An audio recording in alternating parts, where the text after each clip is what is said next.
Alongside Craig Button. Craig, the second Niko Mikkola rifled the puck at the Habs net just before the buzzer 2 days ago. Their fans have been thinking, just wait until Arber Xhekaj gets a shot at Mikkola in the rematch tonight. But that's not going to happen because he's not dressing. What do you think of that call, Craig? I think it's the right call. The focus for the Montreal Canadiens is the 2 points, beating a good Florida Panthers team and keep yourself in that playoff position. That's the only thing that should be on the Montreal Canadiens players' minds. And I think that Marty St. Louis is going to emphasize that as well. You know, we all understand what Mikkola did was offside. It was wrong, and the Department of Player Safety fined him. But you got to keep your focus here. And anything that doesn't keep your focus on the game and making sure that you're dialed right into helping your team win is going to detract from you, and you don't want that. And so Mikkola is a separate story, but it shouldn't matter for the Montreal Canadiens. That, to me, has got to be the focus going into this game. Help me to understand this one, Craig. The Habs have played the Stanley Cup champs 3 times this season already.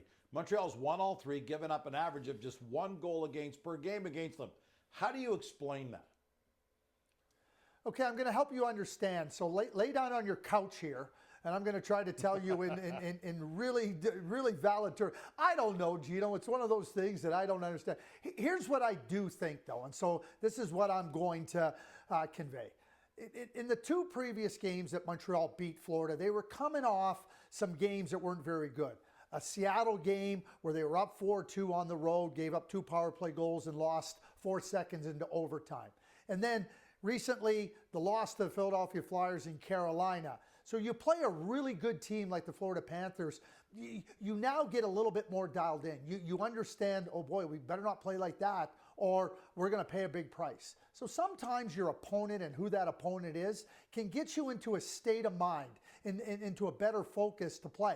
That's my answer to this. I don't know if it's scientific. I don't know if it's valid, but that's my answer to this. But for the Montreal Canadiens, it doesn't matter. You picked up 6 points versus the reigning Stanley Cup champions this season.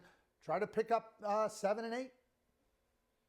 Yeah, makes sense. The math works. Look, no lineup changes means another start for Samuel Montembeault. He's already played a career-high 55 games, more than he's ever played in a single season at any level of the game. The Habs have got 9 games left, including a pair of back-to-backs. How many of those 9 does Montembeault start? I think 7, Gino. I don't think you play the back-to-backs. Sam Montembeault has been very good. I know that there's been some criticism of Jakub Dobeš, but if we rewind and why don't we go right back to his very first game against the Florida Panthers, that could be looked upon as a time that really set the Montreal Canadiens on this path towards competing for a playoff spot.